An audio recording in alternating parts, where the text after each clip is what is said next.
रवि अपनी दादी के साथ चूल्हे के पास बैठा हाथ सेक रहा था और दादी बैठे बैठे चूल्हे पर चढ़ी बड़ी सी कढ़ाई में करछी चला रही थी। दादी दादी क्या बना रही हो? ये हलवा। हलवा? हाँ। वाह, पर दादी किस चीज का हलवा? दादी प्यार से मुस्कुराकर रवि की ओर देखती हैं। ये है मिट्टी का हलवा। मिट्टी का? रवि ये सुनते ही एकदम से अपनी आंखें बड़ी कर लेता है और मुंह एकदम चौड़ा खोल लेता है।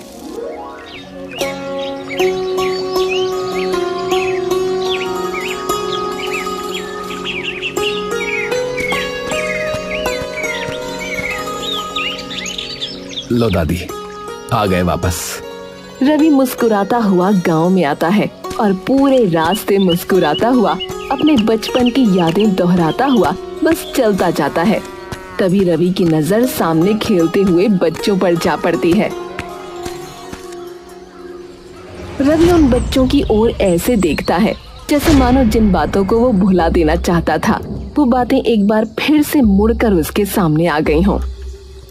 रवि अपने दो दोस्तों के साथ नीम के पेड़ के नीचे खेल रहा होता है। ए गोलू, तेरी बारी है, अब तू जा। और हाँ, जब 10 की गिनती पूरी ना कर ले तब तक मत आइयो। मैं तो चला जाऊंगा, पर सोनू तो इसके साथ ही छुपियो। कभी ये भी अपनी दादी की तरह खुद से बात करने लग जाए अकेले में।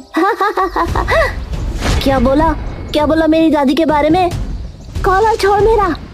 मेरी दादी के बारे में क्यों बोला? क्या गलत बोला? तेरी दादी है ही पागल, जब देखो अपने आप से बात करती रहती है। रवि गोलू को नीचे गिराकर उसके बाल नोचने लगता है। रवि एकदम स्थिर खड़ा होकर बस एकटक उस नीम के पेड़ की ओर देखता रहता है। तू भी सही में अपनी दादी की तरह है पागल, छोड़ मुझे। तेरी हिम्मत कैसे हुई मेरी दादी के बारे में बोलने की? देखते ही देखते रवि की आंखों से एक के बाद एक आंसू बहने लगते हैं।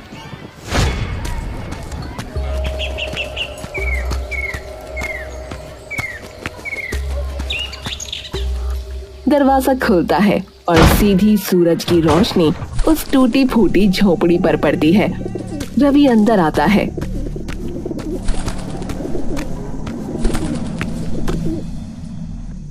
रवि उस झोपड़ी के चारों ओर नजरें घुमाकर देखने लगता है और एक गहरी सांस लेता है।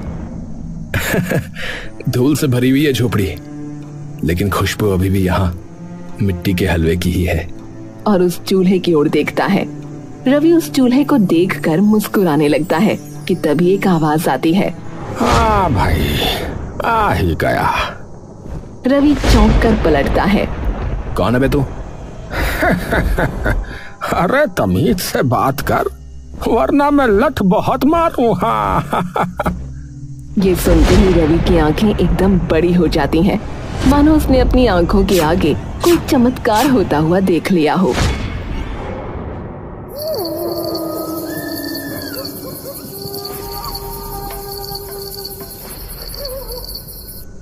रवि अपनी दादी के साथ लेटा हुआ सो रहा है। दादू बहुत गुस्सा करते थे। गुस्सा करते तो थे, पर उस पे जो मुझे तंग करता था, पता है क्या कहते थे? क्या? मैं लठ बहुत भित मारूं। ये तो मेरे दादू कहा करते थे। तो पहचान ले कि कौन हो सकता हूँ मैं। रवि की आंखें एक बार फिर से नम हो जाती हैं। दादू? देवा मुस्कुराकर प्यार से रवि की ओर देखने लगता है। रवि कुछ देर तक यकीन नहीं कर पाता कि वो अपने दादा को देख पा रहा है। रवि दौड़ता हुआ देवा के पास जाता है, लेकिन जैसे ही वो उनके गले मिलने की कोशिश करता है, उसके हाथ देवा के आर पार हो जाते हैं। अरे मन तो मेरा भी है बेटा तुझे छाती से लगाने का, पर आत्मा हूँ, क्या कर सकते हैं। एक मिनट, क्या आत्मा? अरे तो जिंदा थोड़े ही हूँ मैं, ये तो पता ही है तुझे कि मैं मर चुका हूँ। हाँ मतलब, पर ऐसा हो कैसे रहा है? देवा ध्यान से रवि के गले की ओर देखता है जहाँ एक ताबीज लटका हुआ है। लग ही रहा था मुझे। क्या क्या लग रहा था? तेरे गले का ताबीज। ताबीज? तो उसका क्या? बेटा जी, जो ताबीज तुमने पहना है ना, वो मेरा ही है। क्या? हाँ। पर इस ताबीज में ऐसा क्या है? हमारे गांव में एक पंडित जी हुआ करते थे, काफी ज्ञानी व्यक्ति थे। तो जब तेरी दादी और मेरी शादी पे हमारे घर वालों ने नाराजगी जताई, तो मैं उन पंडित जी के पास गया और अपनी समस्या बताई। तो उन्होंने ये ताबीज दिया और बोले कि इस ताबीज को हमेशा अपने साथ रखना। जब तक तुम दोनों के पास ये ताबीज रहेगा, तब तक तुम्हें कोई अलग नहीं कर पाएगा। अच्छा, तो इसलिए मुझे तो यकीन नहीं हो रहा है कि मैं आपको देख पा रहा हूँ। रवि इधर उधर देखने लगता है और मुस्कुराने लगता है। यकीन नहीं होता कि 15 साल हो गए मुझे यहाँ आए। माँ बाप तो पैदा होते ही चले गए, सिर्फ दादी ही थी एक मेरे पास। रवि बोलते बोलते एकदम से चुप हो जाता है और बड़ी बड़ी आंखें खोलकर देवा को देखने लगता है। क्यों बच्चों, क्या हो गया? मतलब जवाब आपके पास है। हाँ, कौन सा जवाब? कि मिट्टी के हलवे का इन सब से क्या ताल्लुक है और दादी की आखिरी इच्छा क्या थी। हाँ, बहुत ही अच्छा, पर मुझे इन दोनों में से कुछ भी नहीं पता। क्या? पर दादी ने कहा था कि जब तू घर जाएगा तो तुझे धीरे धीरे सब पता लग जाएगा। हाँ, धीरे धीरे ना, एकदम से थोड़े ही। तो आप मदद तो कर सकते हो। हाँ, वो मैं कर दूंगा। ठीक है, तो कल सुबह से शुरू करेंगे। अभी मैं यहाँ सफाई करके सो रहा हूँ, बहुत ज्यादा थक गया आज तो मैं। अरे जा, कैसा जवान बालक बनेगा तू है। अरे हाँ हाँ दादू, कल सुबह बात करते ना। अगली सुबह होते ही कड़कती ठंड में देवा उसे उठाने लगता है। ओ भाई ओ, अरे उठ जा भाई, कितनी देर तक सोएगा? क्या है? अरे उठ जा भाई, तेरी दादी की आखिरी इच्छा के बारे में पता नहीं करना है? पोते होने का फर्ज निभा भाई। अरे दादू यार, सोने दो ना यार। अरे बेटा जी उठ जा, वरना लठ बहुत मारूं। हाँ। रवि मुंह बनाकर आंख मलते हुए उठता है। अरे आप दादी को भी यूं ही परेशान करते थे क्या? अरे वो मुझसे भी जल्दी उठ जाती थी भाई।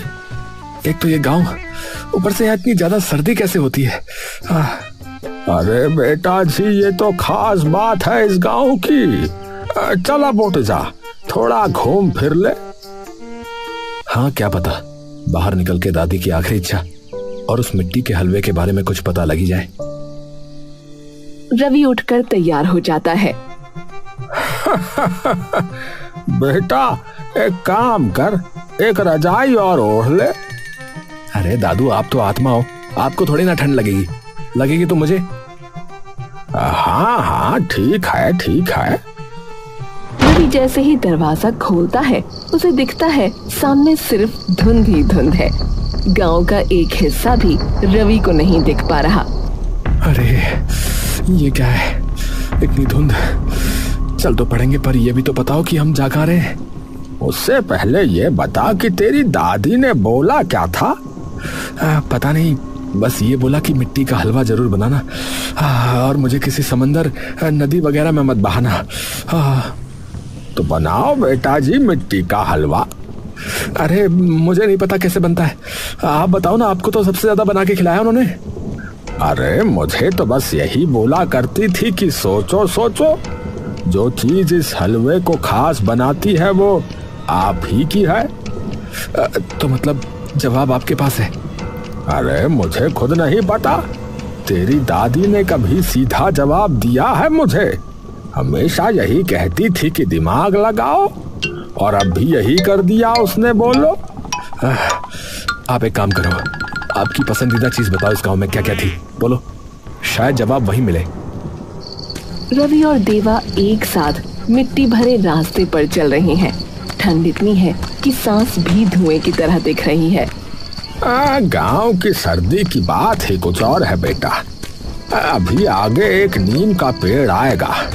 बचपन में मैं और मेरे दोस्त वहीं लकड़ी जलाकर हाथ सेकते थे। भाई वाह, क्या ही दिन थे वो भी।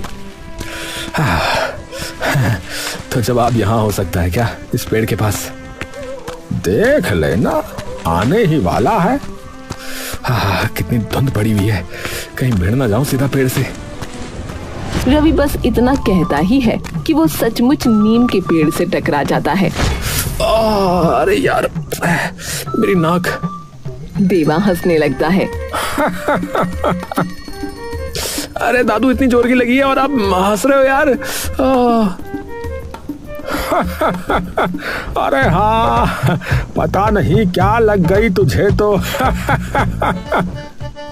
अरे दादू, कहीं दादी नीम तो नहीं डालती थी?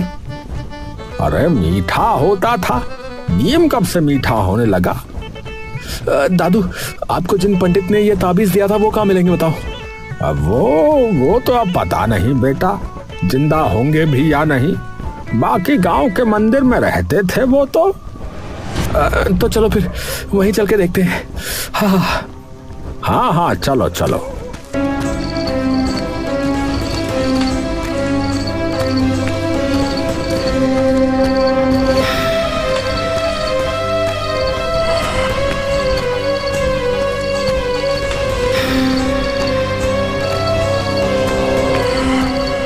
रवि और देवा मंदिर पहुंचते हैं।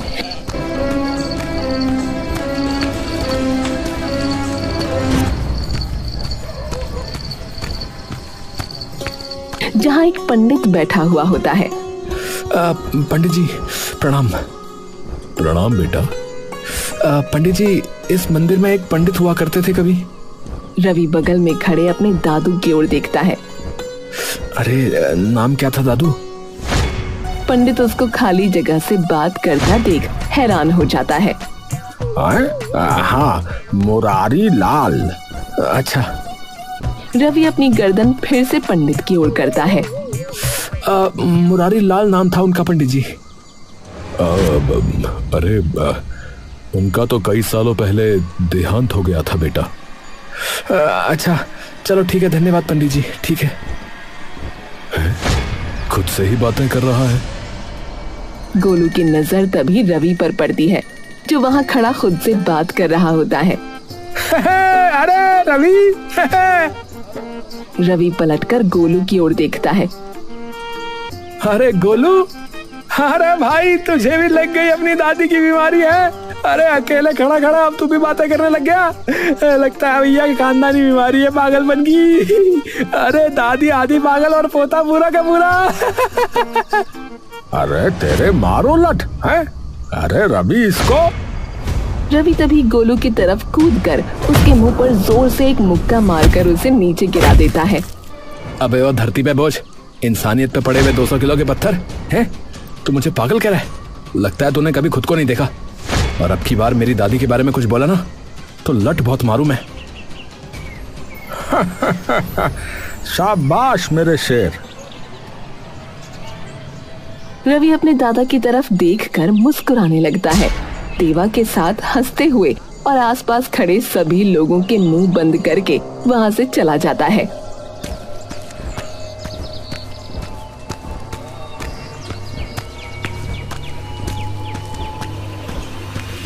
जैसे जैसे दिन चढ़ रहा होता है, धुंध भी वैसे वैसे गांव से छंटने लगती है और सूरज की किरणें साफ दिखाई पड़ने लगती हैं।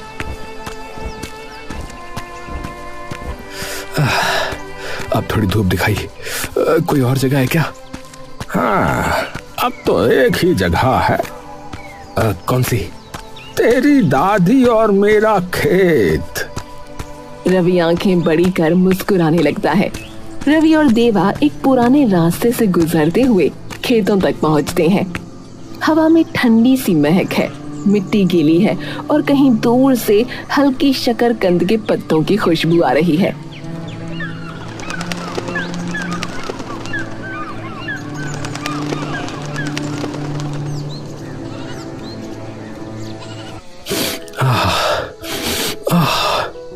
बिल्कुल वही खुशबू, बिल्कुल वही खुशबू जो हलवे से आती थी।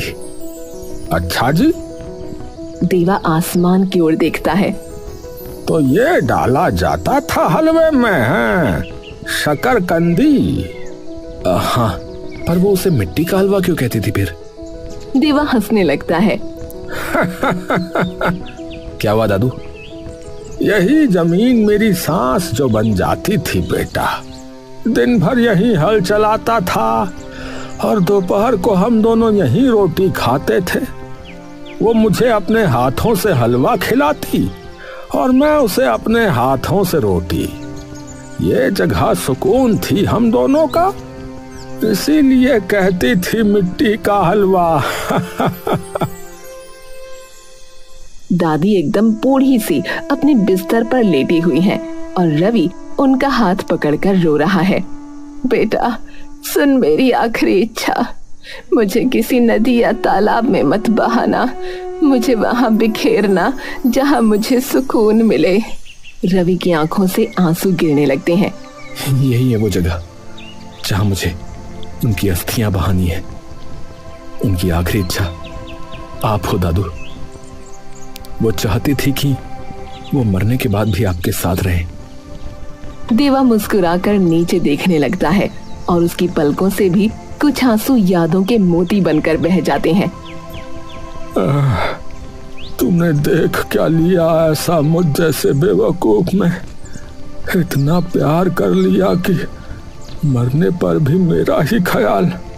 अरे बावली है रे तू मेरी सरोज कुमारी। अगली सुबह होते ही रवि अपने बैग से अस्थियों का लोटा निकालता है